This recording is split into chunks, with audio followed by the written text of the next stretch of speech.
We're in the snow again. After driving back into the mountains, the snow is falling and it's getting thicker, so we stop to air down. 10 minutes and some decent snow angels later, we're back on the move.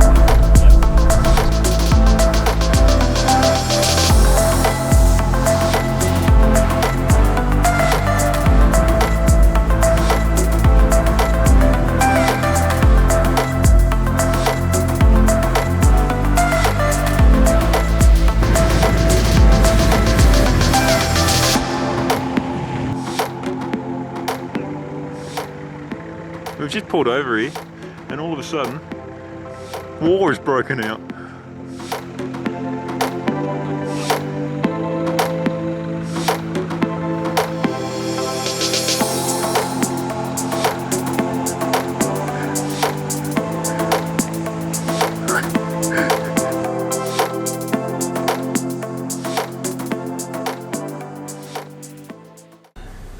I've just been involved in a small snow fight. Oh, I think we won. convincingly. There's no doubt in my mind. As the saying goes, make snowballs while the sun shines, because minutes later, it's a different story. It's gone from calm and sunny to full blizzard mode. As we turn around, the Hilux goes too far off track and is left stuck spinning all four wheels. Hey, we're gonna need Maxi. We're well experienced when it comes to max tracks, but this is the first time using them in the snow. Let's see if they're as good in the snow as they are in the sand.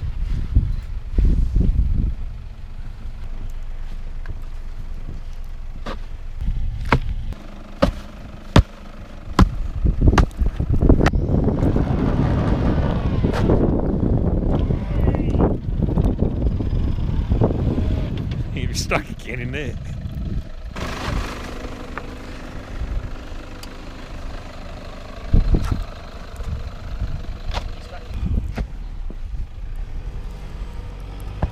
Not long after we recover Matt, what was always a possibility becomes a reality. We're just on the way over to Dargo through the snow here. It's bloody beautiful, but we ran into the park ranger up here and the SES and the police. They've been flat out over the last couple of days recovering people from up here, a few different groups. They didn't insist that we turn around, but they said they strongly recommended that we head back. We don't have snow chains and we don't want to lose our vehicles or endanger anyone's safety. So we've taken their advice, we're turning around back to Lacola to double back again.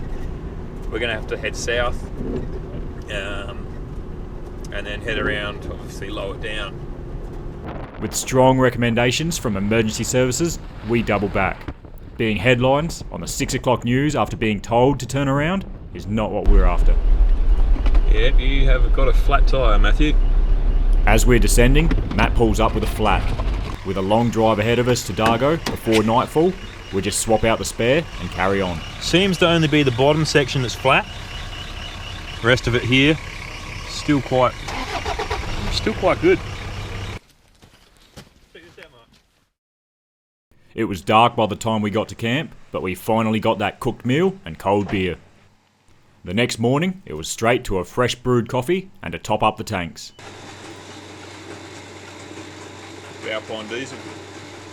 And while we're eating our bacon and egg rolls, Luke points out where we'll start getting sidetracked for the day. Quick brekkie, local store. Oh, not brekkie burger. Brekkie burger, delicious coffee, al dente.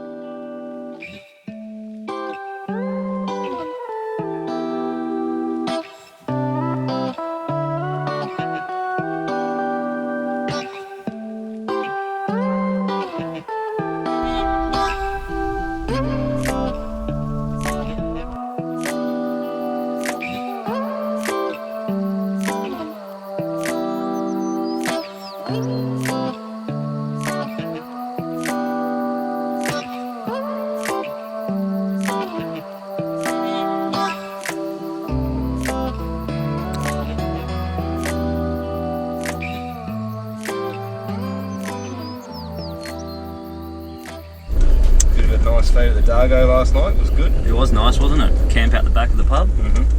Good sleep. Very good sleep. I would agree. Currently on the Upper Dargo Road, headed northeast-ish. Somewhere towards Omeo, with a few other tracks along the way. I'm currently running without a spare. I've got a massive slit in my sidewall yesterday, which isn't ideal. Tried to plug it with about 6 plugs. Still got a small leak though. Still leaked a bit right in the sidewall. May get me out of trouble if I desperately need it, but hopefully I won't have any more punches today.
I would say you're going to want lockers there, Matt.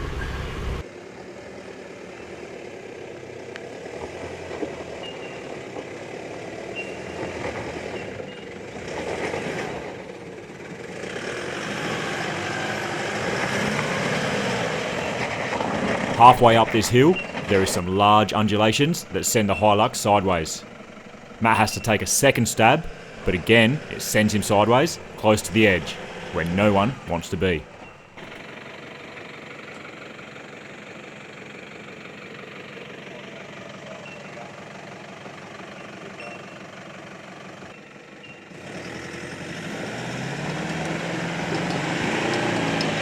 With a different line by only inches, he drives it without an issue. This should be a good test for the unlocked Jeep.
Better than I thought it was going to be.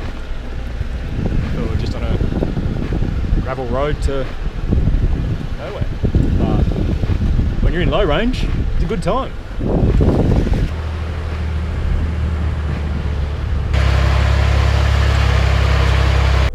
we pull up for a bit of lunch? Yeah, copy that, big hoss. Just got a bit of foliage on the track. Get that cleaned up and we'll get around the corner and find a clearing. Can that Spud handle that on his own, or does he want a hand? The level of detail he's going to, I think he's going to need a rake in a minute.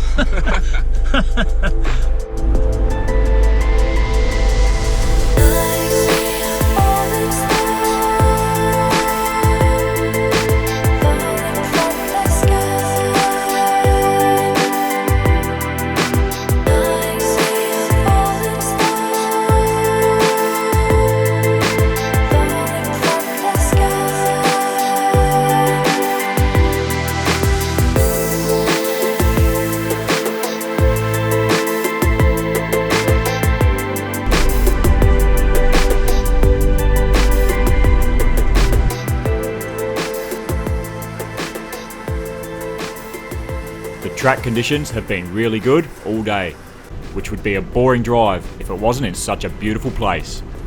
We've had dust, snow, mud and rain, with the occasional wildlife sighting and a fallen tree. It's been a hell of a day on the trails.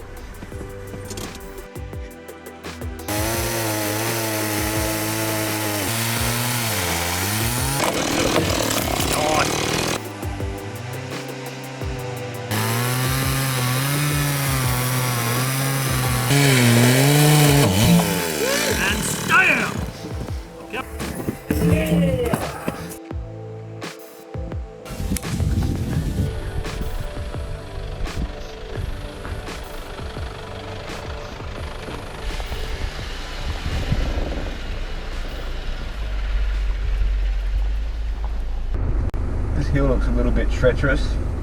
Probably the steepest one we've come across. Don't have a lot of confidence in my vehicle at the moment. Why not? No spare.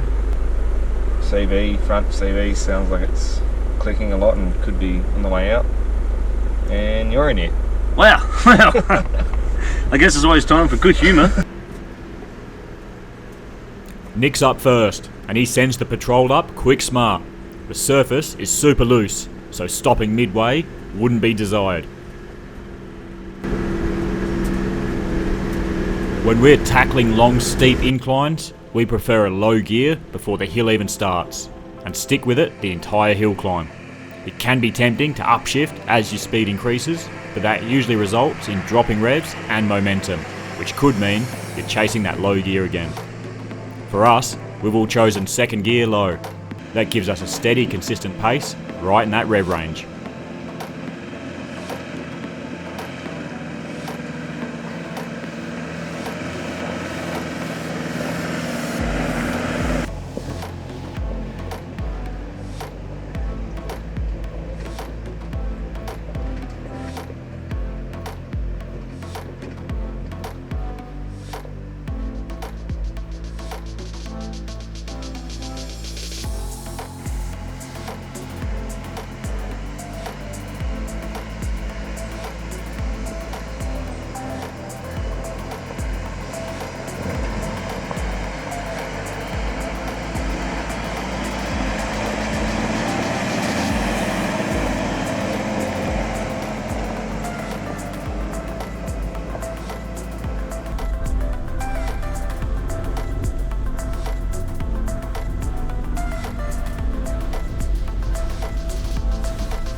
Can't complain with this.